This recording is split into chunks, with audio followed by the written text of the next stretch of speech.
और peoples party के दरमियान फासले घट न सके। जहांगीर तरीन ने दो इत्तेहादियों को करीब लाने का मिशन संभाल लिया। ओन चौधरी को अहम पैगाम देकर दुबई भेज दिया। ओन चौधरी पीपल्स पार्टी और नून लीग की क़यादत से अलग अलग मुलाकातें करेंगे।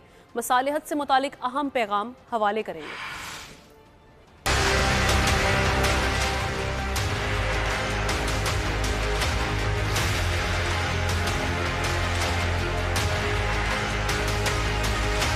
सियासतदानों का मिशन दुबई। सियासी बैठकों में तीसरे फरीक की एंट्री। पीपल्स पार्टी और मुस्लिम लीग नून में मुलाकातों के दौर। दोनों जानिब से अपने अपने मौक़िफ़ पर जोर। डेडलॉक कम न हुआ तो जहांगीर तरीन मैदान में उतर गए। ओन चौधरी को जादू की झप्पी देने का अहम तरीन मिशन देकर भेज दिया। ओन चौधरी सरबराह इस्तेहकाम पाकिस्तान पार्टी का पैगाम लेकर दुबई पहुँच गए। पीपी और नून लीग की क़यादत से अलग अलग मुलाकातें करेंगे। सियासी मफाहिमत से मुतालिक जहांगीर तरीन के मौक़िफ़ से आगाह करेंगे।